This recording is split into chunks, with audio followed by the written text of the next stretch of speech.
आज हम विश्व मानव अधिवास की बात करेंगे। सबसे पहले आप देखिए मानव अधिवास का अर्थ क्या होता है या इसका क्या अभिप्राय है। पृथ्वी के धरातल पर मानव द्वारा निर्मित एवं विकसित आवासों के संगठित समूह को हम अधिवास कहते हैं। पृथ्वी के धरातल पर मानव द्वारा निर्मित एवं विकसित आवासों के संगठित समूह को हम क्या कहते हैं? अधिवास कहते हैं। मानव अधिवास को मानव बस्ती भी हम कहते हैं। ध्यान रखिए इसको, मानव जो अधिवास है उनको मानव बस्ती भी कहेंगे। मानव अधिवास जो है वो साधारणतः स्थायी रूप से बसे होते हैं, लेकिन कुछ अधिवास अस्थायी भी होते हैं। एकाकी एवं संकुल भी ये हो सकते हैं। तो आपको सीधे ध्यान रखना है कि पृथ्वी के धरातल पर मानव द्वारा निर्मित एवं विकसित आवासों के संगठित समूह को हम क्या कहते हैं? अधिवास कहते हैं। ये अधिवास का जो अर्थ है इसको आपको ध्यान रखना है। अधिवासों का महत्वपूर्ण उपयोग मानव निवास के लिए होता है। मानव के अपने सामाजिक, आर्थिक, सांस्कृतिक, धार्मिक जो कार्य होते हैं उनको पूरा करने के लिए अधिवासों का उपयोग किया जाता है। तो मानव के जितने भी सामाजिक, आर्थिक, सांस्कृतिक और धार्मिक जो कृत्य होते हैं, काम होते हैं, उन सभी को जो है पूरा काम करते हैं करने के लिए जो अधिवासों का उपयोग होता है। इसके अलावा आप देखें, आवास, मकान, घर या निवास जो है वो अधिवास की मूलभूत इकाई है, जो एक झोंपड़ी से लगाकर एक बड़ी इमारत के रूप में हो सकती हैं। अधिवास अपने आप में मकानों के समूह होते हैं जो 5 से लेकर सैकड़ों यानी 100 से ज़्यादा या 1000 से ज़्यादा के समूह में हो सकते हैं।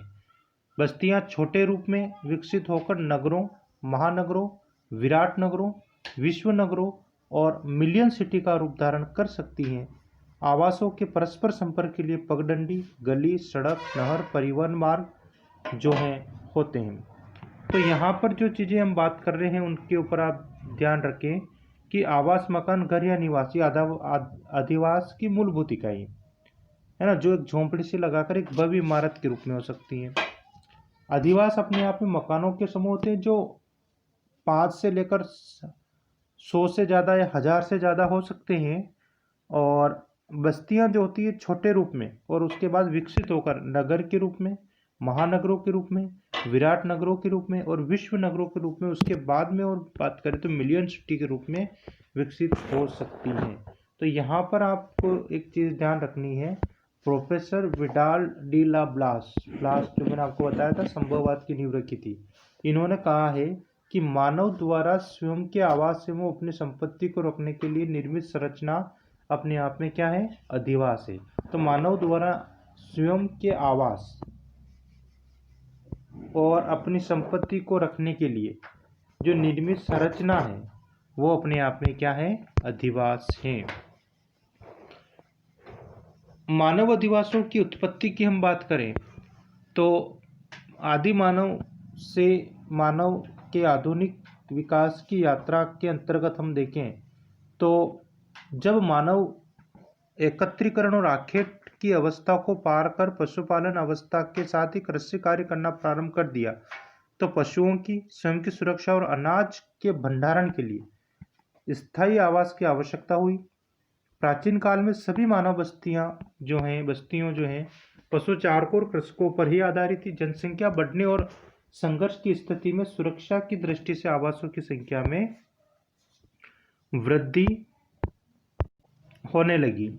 लोग अलग अलग दूरियों पर घर बनाकर रहने लगे। धीरे धीरे मानव ने विकास किया। उत्पादन में वृद्धि से व्यापार एवं परिवहन का विकास हुआ। तकनीकी विकास और जनसंख्या वृद्धि से गांवों की संख्या में वृद्धि हुई। पुराने गांवों के आकार बढ़ने से नगरों के विकास की परंपरा प्रारंभ होती है। वर्तमान से 5000 वर्ष पूर्व मिस्र, सिंधु, दजला, फरात की घाटियों में विशाल नगरों की उत्पत्ति एवं विकास होता है। तो हम अधिवासों की बात करें तो इसको आप अच्छे से डिटेल से आप जैसे सिंधु घाटी सभ्यता पढ़ते हैं, मिस्र की सभ्यता, सिंधु, दजला, फरात की सभ्यता, अनेक नदी घाटी सभ्यता जो है आज से 5000 साल पहले बस्तियों का या अधिवासों का विकास हो चुका था। आगे देखें, मानव अधिवासों की उत्पत्ति मूलतः अपने निवास के लिए होती हैं। इस आधार पर अधिवासों की उत्पत्ति को दो भागों में हम रख सकते हैं। एक तो स्थायी अधिवास होता है और एक होता है आपके अस्थायी अधिवास। तो दो अधिवास होते हैं, तो अस्थायी और एक होता है स्थायी अधिवास।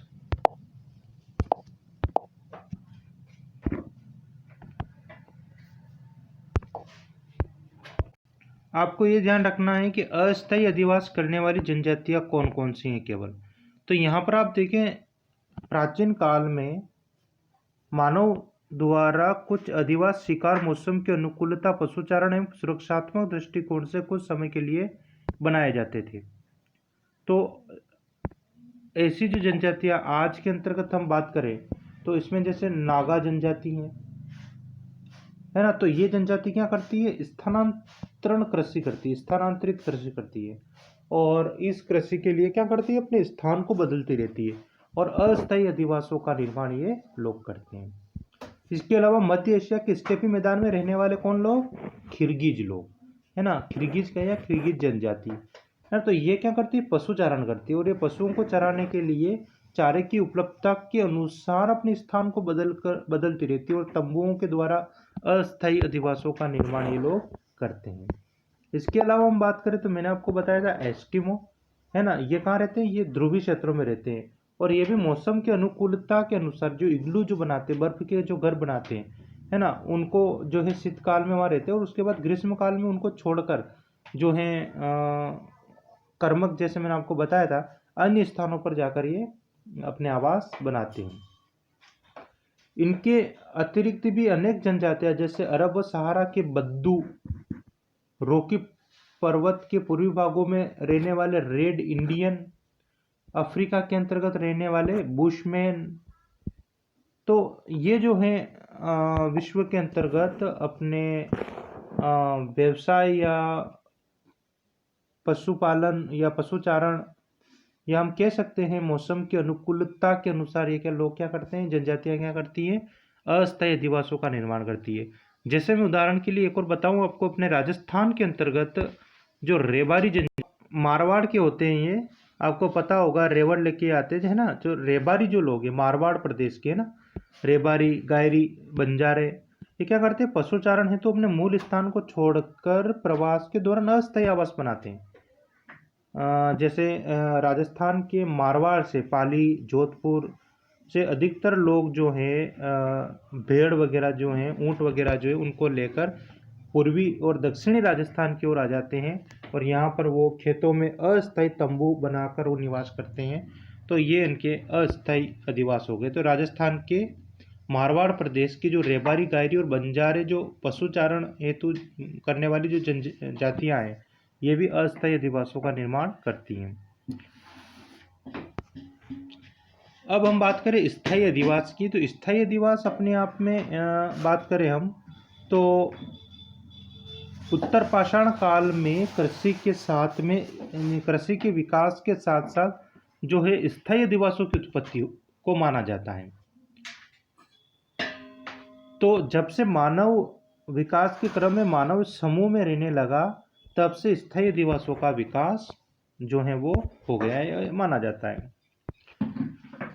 तो यहाँ पर हम बात करें, मानव अधिवास मानव की सभ्यता और संस्कृति के प्रतीक माने जाते हैं। किसी मानव बस्ती का स्थायित्व कौन कौन सी बातों के ऊपर डिपेंड करता है, तो उसमें आप ध्यान रखिए।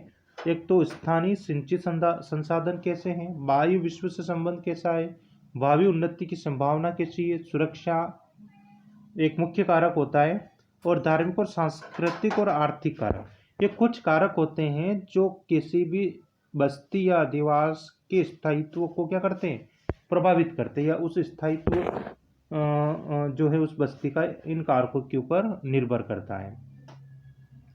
मानव अधिवासों का निर्माण जो है ना, वो कौन कौन से उद्देश्यों हेतु किया जाता है, तो आपको ये जानकारी है, लेकिन आपके इसमें जो चीज़ें दे रखी है उसको हम देख लेते हैं। तो भौतिक वातावरण की कठोरता को कम करने के लिए, है ना, मौसमी परिस्थितियों से सुरक्षा, जैसे ज़्यादा जो है टेम्परेचर का गिरना, यानी ठंड का पड़ना, अचानक तूफान, बारिश का होना, तो उनसे बचने के लिए खाद्य व उपयोगी सामग्री के भंडारण हेतु, स्टोरेज हेतु, हमारे जो खाने पीने की चीज़ें, जंगली जानवरों से व पशुओं से सुरक्षा हेतु सामाजिक, सांस्कृतिक, धार्मिक, आर्थिक व शैक्षिक कार्यों के लिए और पारिवारिक एवं विलासितापूर्ण जीवन जीने के लिए अधिवासों का निर्माण किया जाता है या इन उद्देश्यों की पूर्ति हमारी होती है। मानव अधिवासों की हम बात करेंगे। अब आपकी वेरी इंपॉर्टेंट चीज आती है। तो मानव अधिवासों का वर्गीकरण के अंतर्गत हम बात करें तो मानव अधिवास जो है वो दो है। एक तो आपकी ग्रामीण अधिवास होता है, एक नगरीय अधिवास होता है। तो सबसे पहले हम ग्रामीण अधिवासों की हम बात करें तो ग्रामीण अधिवास का तात्पर्य होता है ऐसे क्षेत्र जहाँ अधिकतर जनसंख्या, अधिकतर का मतलब होता है कि 75 या 70% जो जनसंख्या है, लोग हैं, वो क्या काम करते हो, प्राथमिक व्यवसायों से जुड़े हुए हो। ध्यान रखना है आपको, है ना। ग्रामीण अधिवासों की अर्थव्यवस्था जो होती है वो प्राथमिक व्यवसायों पर डिपेंड होती है और इसमें प्राथमिक व्यवसाय में आता है कृषि, पशुपालन, लकड़ी काटना, मछली पकड़ना, खनन करना, वनों से जो पदार्थों को संग्रहित करना, है ना। तो ये सभी चीज़ें इसके अंतर्गत आती है ना। भूमि का विदोहन, है ना, यानी कि जैसे कृषि वगैरह, तो ये चीज़ें आ जाती है। तो ये जो क्षेत्र होते हैं वो ग्रामीण क्षेत्र कहलाते हैं। तो इसके अंतर्गत हम बात करें आपके तो ग्रामीण अधिवासों के ऊपर जो आधुनिकता है उसका जो प्रभाव काफ़ी कम होता है और यहाँ सामाजिक संगठन सुदृढ़ होता है, मानव मूल्यों में प्रगाढ़ता होती है और सामाजिक मूल्यों हितों को व्यक्तिगत मूल्य से ऊपर यहाँ रखा जाता है। तो यहाँ पर हम बात करें ग्रामीण अधिवासों के प्रकारों की, तो यहाँ पर आपको विशेष ध्यान रखना है कि ग्रामीण अधिवास जो है उसके 4 प्रकार हैं, ध्यान रखना है ना। एक तो सघन या गुच्छित अधिवास होता है, एक प्रकीर्ण या एकाकी अधिवास होता है, एक मिश्रित अधिवास होता है और एक पल्ली अधिवास होता है। देखिए हम यहाँ पे सघन या गुच्छित अधिवासों की अगर हम बात करें तो इसके अंतर्गत आपको ध्यान रखना है, इसको हम पुंजित, संहत, संकेंद्रित, संकुलित आदि नामों से जाना जाता है। इसको पुंजित भी कह सकते हैं, संहत भी कह सकते हैं, संकेंद्रित भी कह सकते हैं, संकुलित भी कह सकते हैं। तो ये अलग अलग जो हैं इसके नाम हैं, है ना। तो ये जो अधिवास है आपको कहाँ मिलेंगे, उपजाऊ मैदानी भागों में मिलेंगे। कहाँ मिलेंगे, उपजाऊ मैदानी भागों में। समतल जो क्षेत्र है वहाँ मिलेंगे, जहाँ पर्याप्त जल की उपलब्धता होगी वहाँ पर ये मिलेंगे आपको, ठीक है। इनमें क्या होता है, ग्रह यानी कि जो घर होते हैं वो पास पास होते हैं और संपूर्ण गांव जो होता है वो सघन बसा होता है और आसान पहुंच के लिए इनके साथ सड़कों का निर्माण होता है। आवासों के साथ साथ विद्यालय, सामाजिक और धार्मिक स्थल भी बने होते हैं।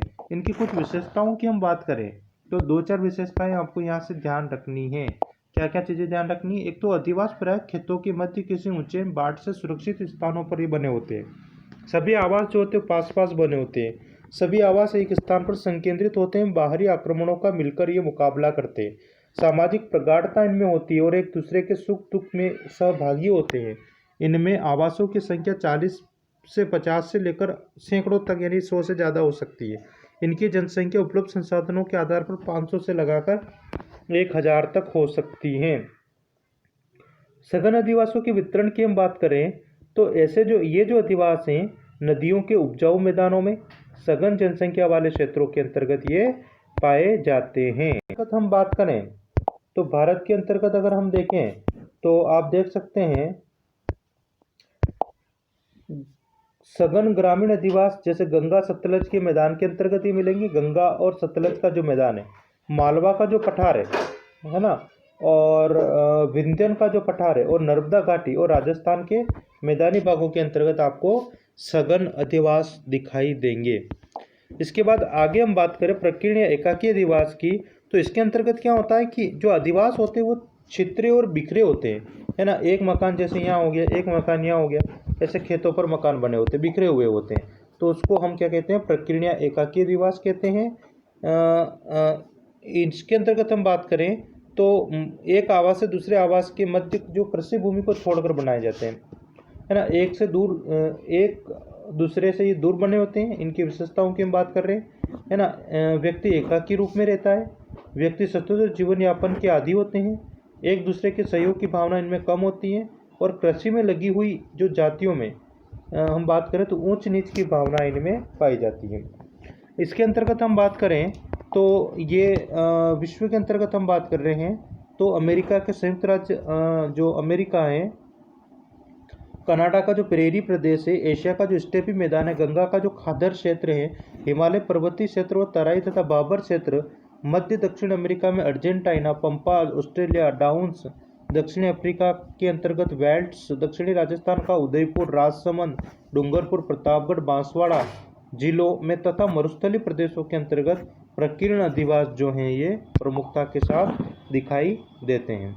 इसके बाद हम बात करें जैसे मिश्रित अधिवास आपके, तो मिश्रित अधिवासों की हम बात करें तो इसमें क्या होता है कि इसमें सघन या अर्ध केंद्रीय अधिवास जो है इनको कहा जाता है ना। इन सघन व प्रकीर्ण अधिवासों के बीच की अवस्था यहाँ होती है, दो जो हमने पढ़ा उनके बीच की अवस्था यहाँ होती है ना। कुछ घर पास पास होते हैं तो कुछ घर दूर दूर होते हैं, तो ऐसी स्थिति आपके यहाँ पर है। एक उदाहरण ध्यान रखना इसमें, है ना, क्या ध्यान रखना है, सांगोद, ये हैं आपके राजस्थान के कोटा जिले के अंतर्गत जो हैं सांगोद जो हैं, इसका एक गांव है खुर्द गांव, उदाहरण ध्यान रखना। तो ये मिश्रित अधिवास का उदाहरण है आपके खुर्द गांव, कहाँ पर, सांगोद। सांगोद कौन से जिले में, कोटा जिले में, ध्यान रखना है। पल्ली या पुराना अधिवास की हम बात करें तो इस प्रकार के अधिवास के अंतर्गत जो हैं आवास जो हैं एक दूसरे से अलग किंतु एक ही बस्ती में होते हैं, इसलिए उन सबका नाम एक सा रहता है। बस्ती के अलग अलग भागों में अलग अलग जातियों के लोग यहाँ निवास करते हैं। इसके अंतर्गत हम बात करें तो पर्वतीय प्रदेशों की निचली घाटियों में तथा खनन वाले क्षेत्रों में इस प्रकार के आवास हमें दिखाई देते हैं। तो हमने अभी तक जो बात करी, ध्यान रखना है इम्पोर्टेंट, आपके अधिवासों के 4 प्रकारों को हमने अभी पढ़ा है। इम्पोर्टेंट है आपके सघन या गुच्छित अधिवास, प्रकीर्ण या एकाकी अधिवास, मिश्रित अधिवास और पल्ली अधिवास। अगली क्लास के अंतर्गत हम इनके प्रतिरूपों की बात करेंगे। धन्यवाद।